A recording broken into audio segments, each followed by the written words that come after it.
আন্তরিক প্রীতি ভালোবাসা এবং শুভেচ্ছা জানাচ্ছি তৃতীয় শ্রেণীর সোনামণিরা। আচ্ছা, তো তোমাদের তো আমি যে পাঠ দিতেছি প্রশ্নের অঙ্ক, সেগুলো তোমরা কিন্তু দেখো না। যাই হোক, হ্যাঁ, তোমাদের অঙ্ক প্রায় শেষ, মানে এই পরীক্ষার জন্য মনে হয় প্রায় আর বেশি একটা হয়তো নাই। তারপর আমি তোমাদের যেহেতু অনেকদিন ধরে পাঠ দিই না, তাই আজকে দিয়ে দিই। আর তোমরা পাঠ দেখো না, তারপর আমার দিতে হবে। তাই আমরা পাঠে চলে যাই। হ্যাঁ, আমরা দেখি। তো তোমাদের আমি এই 7 পর্যন্ত অঙ্ক কিন্তু করাইছি 80 পাতার, না? তো এখন আমাদের 8 আর 9 দুটো অঙ্ক আছে। আর একটা গল্প তৈরি করো, এটা তোমরা বুঝবা। হ্যাঁ, আমি তোমাদের একটু বুঝাই দিতেছি। তো এখন এই যে 8 আর 9 আমরা একটু পড়ি, দেখি কি আছে। তোমরা প্রশ্ন অঙ্ক কেন দেখো না আমি জানি না, কারণ তোমাদের বুঝতে হবে তো অঙ্ক। অন্যায় বন্যায় ক্ষতিগ্রস্তদের সাহায্যের জন্য 40 জন শিক্ষার্থীর প্রত্যেকে 80 টাকা করে দেয় এবং মোট টাকা 10 জনের মধ্যে সমানভাবে ভাগ করে দেওয়া হয়। বলে দিয়েছে 10 জন ভাগ করে দিতে, প্রত্যেকে কত টাকা করে পান। তা বন্যায় ক্ষতিগ্রস্ত সাহায্যের জন্য 40 জন শিক্ষার্থী, হ্যাঁ, তো 40 জন শিক্ষার্থী প্রত্যেক 80 টাকা করে দিলা। তাহলে 40 জন শিক্ষার্থী 80 টাকা করে দিলে, তাহলে এক একজন 40 টাকা করে দিলে, হ্যাঁ, তাহলে এক একজন 80 টাকা দিলে 40 জন, তা 40 গুণ দিছে। একজন 80 টাকা দিয়ে, দুজন দিছে 80 80 160, তিনজন দিছে 3 8 240, মানে 3 গুণ হবে। 40 জনের তো 40 গুণ দিছে, হ্যাঁ, 40 গুণ হবে। আমি তো জানি এক একটা দিয়া বেশিটা বাই করলে সেটা গুণ হয়। হ্যাঁ, তাহলে আমরা দেখি কয় টাকা চাঁদা উঠে। তাহলে এখানে দেখা যেতেছে একজন শিক্ষার্থী দিল, বন্যা খুঁজছে সাহায্যের জন্য দরকার, এটা লেখার দরকার নাই। এখানে আমরা শুধু অঙ্কটা বাই করবো, তাই আমি এটা বলি। একজন শিক্ষার্থী দিল বা একজন শিক্ষার্থী দেয়, এখানে লিখতে পারো বন্যায় ক্ষতিগ্রস্তের সাহায্যের জন্য, তো একটা তারপর একটা দাগ দিয়ে পরে এটা নিচে লেখা যেতে পারে, আর সেটা না লিখলেও কোনো সমস্যা নাই। তো একজন শিক্ষার্থী দেয় কয় টাকা? দেয় 80 টাকা। তাহলে একজনে যা দিব তখনই গুণ হয়। দুজন দিলে 2 গুণ, 3 জন 3 গুণ, 4 জন দিলে 4 গুণ, 40 জন 40 গুণ হবে। 80 40 গুণ দাও, কত টাকা হয়? 4 এটা কত? 32 না? আর এখানে 4 32 করবো সংখ্যা, তার 2টা শূন্য আছে, 2টা শূন্য বসাই দিলেই হয়ে যায়। শূন্যর গুণ আর করতে হয় না।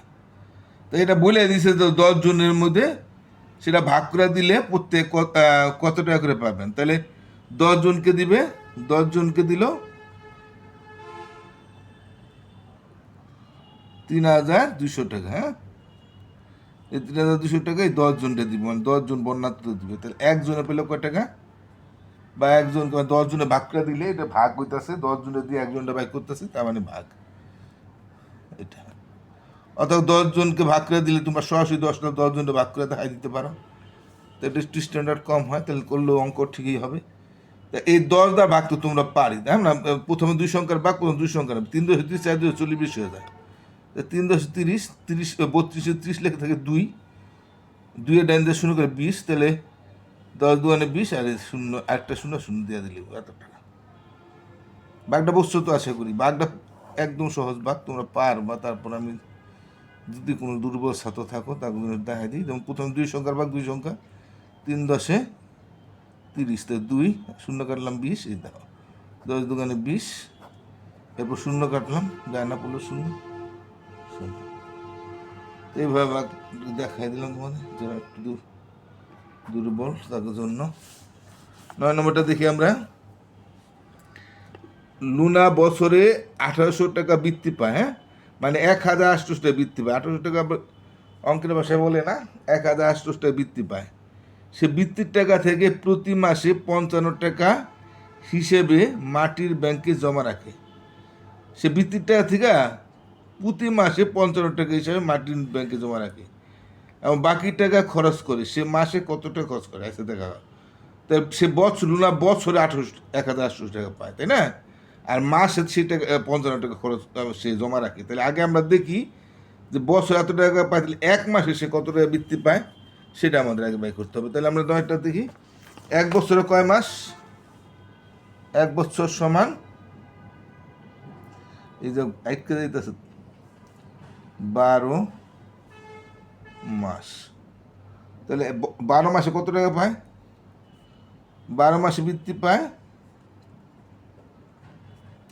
গাড়ি টাকা তো 1 বছর পায়, মানে 12 মাসে পায়। হ্যাঁ, তো 12 মাসে পায় হইলে বলে দিচ্ছে এখানে 1800 টাকা, মানে এমনি বলি 1800 টাকা অনেকে বলে, কিন্তু বলতে হবে 1800 টাকা। তাহলে 1 মাসে কত টাকা বৃত্তি পাইলো? তাহলে 12 মাসে দিয়ে, অর্থাৎ বেশিরটা দিয়ে একেরটা ব্যাগ করতে হলে ভাগ আমি বলে দিছি। তো এই তো যোগ বিয়োগ গুণ ভাগ একদম সহজ জিনিস। অঙ্কর মতো তো সহজ জিনিস নেই, অঙ্ক কেন কাঁচা থাকে মানুষ আমার জানা নাই। তাহলে তো বাদ আমরা এটা ভাগ করি, এটাকে আমরা দুইভাবে ভাগ করে দেখাই দিতেছি, আর আমরা মনে মনে ভাগ করতে পারি। দেখো 12 তো প্রথম দুই সংখ্যা 2, 12 24 20 হয়ে যাবে, তাহলে থাকে 6, বিয়োগ করলে 12, 18 নিচে 12 লিখলে বিয়োগ করলে 6 থাকে না? 6 ডান দ্বারা 0 60, হ্যাঁ 5 60, আর 0 মধ্যে জানা পড়লো 0। এটাকে আমরা দুইভাবে দেখাই দিই, তোমাদের ভাগটা দেখাই দিই। দেখো 12 কে 110 হয় কিনা, 150 টাকা কিনা, 2060 6 এলে 0 60, 5 60, 5 পূরণ দো, আমরা নামতে পারি 5 60, নাহলে 5 পূরণ করলে না তোমরা দেখবা 60 পেবা। এবার 0 কাটতে আনলাম, 0 মধ্যে যায় না পড়লো 0, এখানেও 0, তাহলে এই যে 150 টাকা। তাহলে এই একজন এসে 150 টাকা করে পাইল। উত্তর 100, এক একজনে 150 টাকা পায়। আর এরা দিছিল না, সরি ভুল হইলো এটা। তাহলে 150 টাকা সে 1 মাসে বৃত্তি পায়, ঠিক আছে? তো এই 150 টাকা থেকে সে কী করে, বৃত্তি টাকা থেকে সে প্রতি মাসে 55 টাকা মাটির ব্যাংকে জমা রাখে। হ্যাঁ, তো বাকি টাকা খরচ করে। তাহলে তাহলে 1 মাসে সে এই 150 টাকার থেকে যদি সে 55 টাকা 1 মাসে জমা রাখে, তাহলে সে জমা রাখে তো 55 টাকা, প্রতি মাসে কত 55 টাকা থেকে থাকে কত? তো প্রতি মাসে তার প্রতি মাসে, এটা একটু লেখা দিতে ভালো হবে না, প্রতি মাসে জমা করে সে প্রতি মাসে জমা করে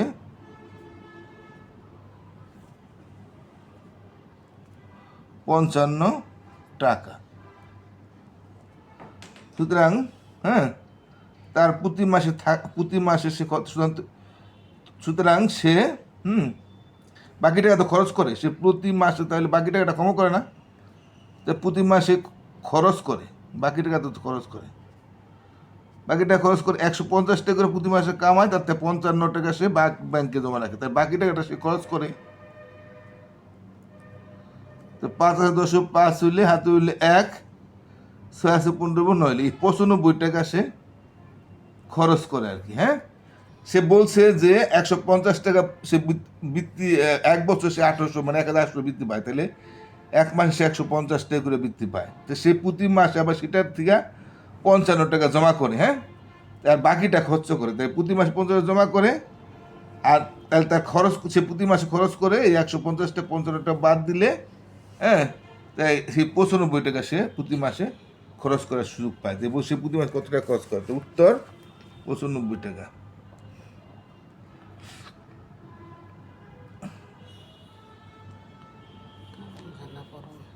95 টাকা সে প্রতি মাসে খরচ করার সুযোগ পায়, ঠিক আছে? তো এখানে আমার একটা, তোমাদের আশা করি তোমরা বুঝতে পারছো, গল্প তৈরি করো কইছে। হ্যাঁ, তো 350 বিয়োগ 50 ভাগ 6। এখন এই যে বলছি অঙ্কটা, এটা দিয়ে এই অঙ্কটা, এই নিয়মে আমরা অঙ্কটা কখন করতাম, আমরা বিভিন্নভাবে এই নিয়মটা একটা গল্প বানাইতে পারো তোমরা। মনে করো তোমার 350 টাকা আছে, হ্যাঁ, তুমি তার থেকে তোমার ভাইকে 50 টাকা দিয়ে দিছ, তোমার বাইরে দিলে 50 টাকা, আর যে টাকাটা থাকবে সেই টাকাটা তুমি 6 জনের মধ্যে ভাগ করে দিবা। না সরি, এটা সেভাবে হবে না, যেহেতু এটা বিয়োগ আগে। তাহলে আমার এই অঙ্কটা আমরা কীভাবে বলতে পারি, যে তোমার কাছে 350 টাকা ছিল, তার হ্যাঁ হ্যাঁ, তাতে 50 টাকা তুমি মনে করো বাইরে দিয়ে দিলা, বাকি টাকা তুমি 6 জনে ভাগ করে দিলা, তাহলে কত করে হবে? তাহলে তোমার এখানে একটা ব্র্যাকেট দিতে হবে, নাহলে তো হবে না। আর এটা যদি হয় তাহলে এটা তো ঠিক মতো হইতেছে না। এটা এই ক্ষেত্রে যদি তাহলে আমি এটা 50 350 টাকা দিয়া দিলাম বাইরে, তাহলে রইল 300 টাকা। তাতে আমি ছয় জনের ভাগ করে 300 টাকা 6 জনের ভাগ করে দিতে পারবো। যদি একটা অঙ্ক করতে যাই, হ্যাঁ, তো এটা ব্র্যাকেটটা দিতে হবে, নাহলে তো হবে না, কারণ আগে তো তাহলে আর ভাগের কাজ করতে হবে। আচ্ছা, এটা যদি আমরা বলি, এই অঙ্কটা যদি আমরা দেখি, তুমি মনে করো তোমরা 30 জন শিক্ষার্থী, প্রত্যেকে 50 টাকা করে চাঁদা দিলা, তাহলে তোমার যে টাকা চাঁদা উঠবে তার থেকে 950 টাকা একজন দরিদ্র লোককে দিয়ে দিলা, তাহলে কত টাকা থাকবে? তাহলে তুমি অঙ্কটা করতে পারো যে একজনে 30 জন শিক্ষার্থী 50 গুণ দিয়া যা ফল হইলো তার থেকে তুমি 950 টাকা বাদ দিবা, তাহলে তোমার অঙ্কটা পাওয়া যাবে। যদি এরকম হয়, এটা একটা বলছে তুমি গল্প তৈরি করতে। অথবা তোমার স্কুলে মনে করো যে আমাদের স্কুলে 50 জন ছাত্র আছে, প্রত্যেকে 30 টাকা করে চাঁদা দিলে, এবং সে টাকা থেকে আমি একজন দরিদ্র লোককে 950 টাকা, ওই চাঁদার থেকে আমরা 950 টাকা একটা দরিদ্র লোককে দিয়ে দিলাম, তাহলে কয় টাকা থাকবে? তাহলে অঙ্কটা এভাবে হবে। হ্যাঁ, তাহলে আগে আমরা 50 30 গুণ দিয়া পরে 950 টাকা বিয়োগ করতে হবে। অর্থাৎ এইভাবে তোমাদের একটা গল্প বানাইতে গেছে যে কিন্তু কী করলে তোমাদের এই নিয়মে অঙ্কটা করতে হবে। হ্যাঁ, কিংবা বলতে পারো তোমারা এই বাড়ির পাশে 50 জন লোক 30 জন লোক আছে, এই 30 জন লোক 50 টাকা করে চাঁদা দিল, চাঁদা দিয়া ওই 950 টাকা দিয়া সে একটা তারা একটা মনে করো যে কোনো একটা জিনিস কিনতে পারে। হ্যাঁ, মনে করো 950 টাকা বিস্কুট কিনলো, তাহলে তাকে কত টাকা থাকবে? তাহলে এর দিকে 30-50 গুণ দিয়ে 950টা বাদ দিলে সেটা এইভাবে আমাদের করতে পারি। তো আশা করি তোমরা বুঝতে পারছো, মানে এইভাবে তোমরা অঙ্কটি করবে। তো সবাই ভালো থাকো, আজকের মধ্যে এখানে শেষ করি।